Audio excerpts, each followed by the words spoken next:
Se tudo que você conhece da Coreia do Sul vem de doramas, K-pop e vídeos de viagem,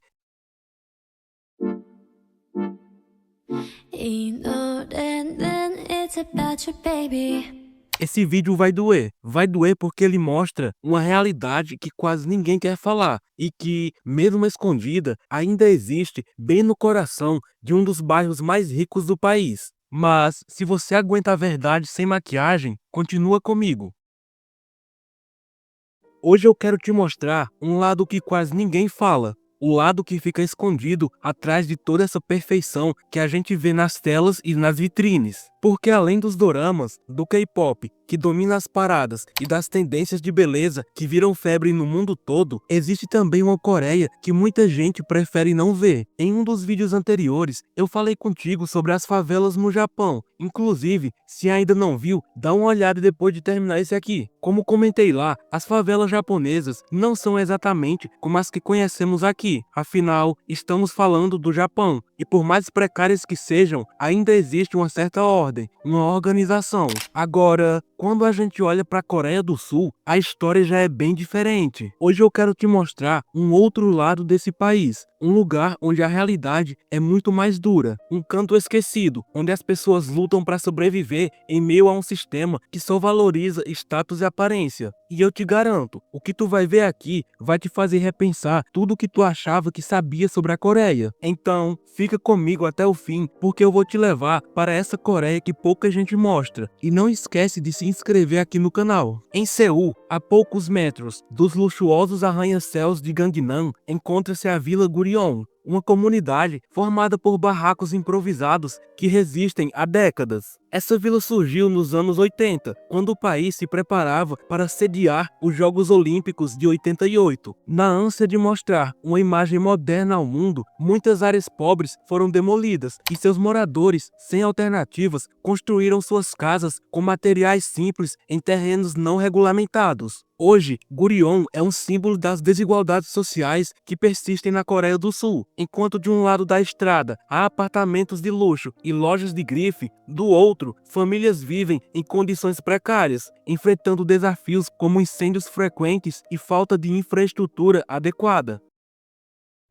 Nos últimos anos, houve diversas tentativas de reurbanizar a área. Em 2024, o governo de Seul aprovou um plano para transformar a vila em um complexo residencial moderno, com mais de 3.500 unidades habitacionais. No entanto, o processo tem sido marcado por disputas entre autoridades, proprietários de terras e os próprios moradores, muitos dos quais temem perder suas casas sem garantias de realocação justa. A história de Gurion nos lembra que, mesmo em países reconhecidos por seu desenvolvimento e inovação, ainda existem comunidades lutando por dignidade e reconhecimento. É essencial olhar além das fachadas brilhantes e compreender as complexidades sociais que moldam essas nações. O que torna a história de Gurion ainda mais dolorosa é que, enquanto a cidade de Seul prosperava e se modernizava, ao redor, esses moradores ficavam cada vez mais esquecidos. Estima-se que entre 2.000 e 4.000 pessoas residam em Gurion, a maioria idosos que enfrentam diariamente a insegurança alimentar, a falta de assistência médica e o medo constante de incêndios, tragédias que já devastaram a vila em diversas ocasiões, como em 2014, 2017 e mais recentemente, em janeiro de 2023, quando mais de 60 casas foram destruídas. A Vila Gurion enfrenta um problema crônico: incêndios constantes. Com casas improvisadas de madeira, plástico e metal, qualquer faísca pode virar tragédia. Só em janeiro de 2023, um incêndio devastou a comunidade, destruindo cerca de 60 casas e obrigando 500 moradores a fugir. Esses episódios são alarmantes, mas, infelizmente, não são novidades para quem mora ali. Privacidade também é um luxo que os moradores não têm. Muitos barracos não possuem banheiro.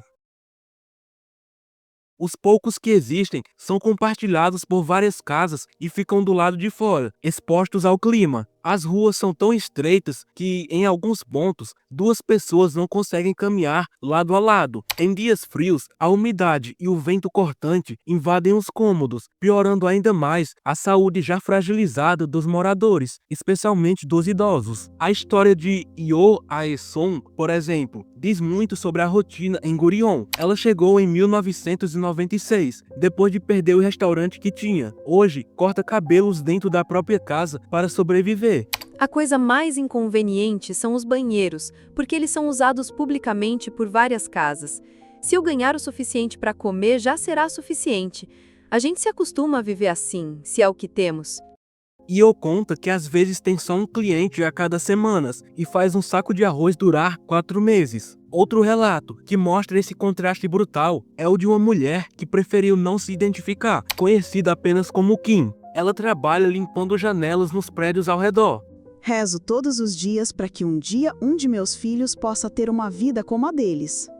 Apontando para os apartamentos de luxo logo acima de sua comunidade. A situação em Gurion remete aos Doyagai do Japão, bairros como Sanya, Kotobuki-sho e Airin, onde trabalhadores diaristas vivem em alojamentos simples. No entanto, enquanto os Doyagai oferecem alguma infraestrutura básica, Gurion carece até mesmo de saneamento adequado, tornando-se um ambiente ainda mais desafiador para seus habitantes. Embora Gurion seja frequentemente citada como um exemplo mais extremo de desigualdade urbana na Coreia do Sul, outras regiões do país também enfrentam desafios semelhantes, embora com características distintas. Em Busan, a segunda maior cidade sul-coreana, encontra-se a Gancheon Culture Village, uma comunidade que, apesar de ter sido revitalizada e transformada em atração turística, possui raízes em um passado de pobreza e marginalização. Originalmente estabelecida por refugiados durante a Guerra da Coreia, Gancheon era uma favela caracterizada por moradias precárias e falta de infraestrutura básica. Com o tempo, iniciativas governamentais e comunitárias buscaram reverter essa imagem, promovendo projetos de arte e cultura que deram nova vida ao local.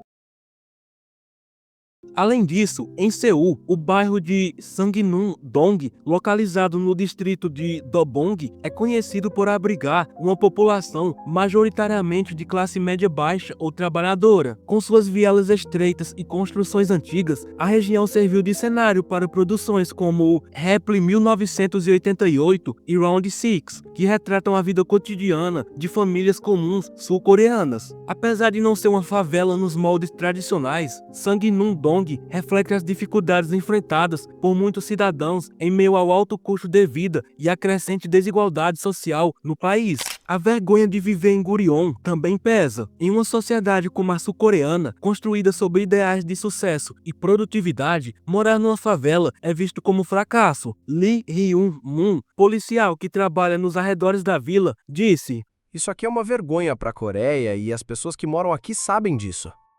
Muitos evitam câmeras, desviam o olhar, não querem ser vistos. Kim Won-sin, do Centro Comunitário Local, completa: "Não é orgulho para ninguém viver aqui, é vergonhoso." A pressão social na Coreia do Sul é tão intensa que o país lidera os índices de suicídio entre as nações desenvolvidas. Em média, 28,4 pessoas tiram a própria vida a cada 100 mil habitantes, sendo que entre os homens esse número sobe para 39. Com 50 milhões de habitantes, mais de 14 mil coreanos cometem suicídio todos os anos. E essa estatística cresce junto com o desenvolvimento econômico do país. Apesar de planos de reurbanização anunciados desde 2011, pouco progresso foi feito. Em 2023, foi divulgado um projeto para transformar a área em um complexo residencial com 3.887 apartamentos, incluindo moradias subsidiadas para recém-casados.